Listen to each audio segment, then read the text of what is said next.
మధ్యప్రదేశ్ రాష్ట్రంలో ఘోర విషాదం జరిగింది. సాగర్ జిల్లా రేవా డివిజన్లో ప్రైవేట్ స్కూల్లోని చిన్నారులపై పక్కనే ఉన్న ఇంటి గోడ కూలింది. ప్రమాదంలో 9 మంది చిన్నారులు చనిపోయారు. గాయపడ్డ వారిని హాస్పిటల్కు తరలించి చికిత్స అందిస్తున్నారు. ప్రమాదంపై స్పందించారు ఆ రాష్ట్ర సీఎం మోహన్ యాదవ్. మృతుల కుటుంబాలకు 4 లక్షల ఎక్స్గ్రేషియా ప్రకటించారు. గాయపడ్డ వారికి ₹1,00,000 ఆర్థిక సాయం చేస్తామని ట్వీట్ చేశారు.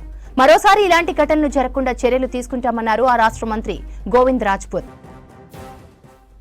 మధ్యప్రదేశ్ రాష్ట్రంలో ఘోర విషాదం జరిగింది. సాగర్ జిల్లా రేవా డివిజన్లోని ఓ ప్రైవేట్ స్కూల్లోని చిన్నారులపై పక్కనే ఉన్న ఇంటి గోడ కూలింది.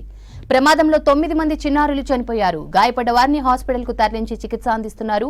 ప్రమాదంపై స్పందించారు ఆ రాష్ట్ర సీఎం మోహన్ యాదవ్. మృతుల కుటుంబాలకు 4 లక్షల ఎక్స్గ్రేషియా ప్రకటించారు. గాయపడ్డ వారికి ₹1,00,000 ఆర్థిక సాయం చేస్తామని ట్వీట్ చేశారు. మరోసారి ఇలాంటి ఘటనలు జరగకుండా చర్యలు తీసుకుంటామన్నారు ఆ రాష్ట్ర మంత్రి గోవింద్ రాజ్పుత్.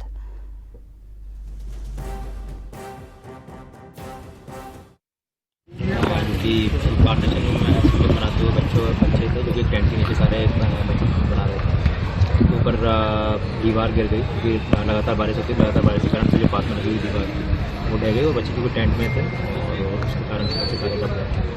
लगातार जैसे लगभग 8:30 बजे की सुबह की घटना है। जैसे ही सूचना मिली पुलिस प्रशासन नगर पालिका की टीम सारी तुरंत एक्टिव हुई और लोगों जनता से भी सहयोग मिला। सभी लोगों ने मिलकर के उसको हटाया। उसमें 2 बच्चे उसी मतलब घटनास्थल पर इनकी मृत्यु हो गई थी। बाकी साथ में बाकी कुछ बच्चों को ले जाते समय में रास्ते में मौत हुई। कुछ बच्चे अस्पताल पहुँचने में मृत्यु हुई। लगभग 9 बच्चों की डेथ अभी तक हो चुकी है। टोटल 11 बच्चे थे। बाकी जो बच्चे हैं वो सुरक्षित हैं और जिला अस्पताल में उनका इलाज है।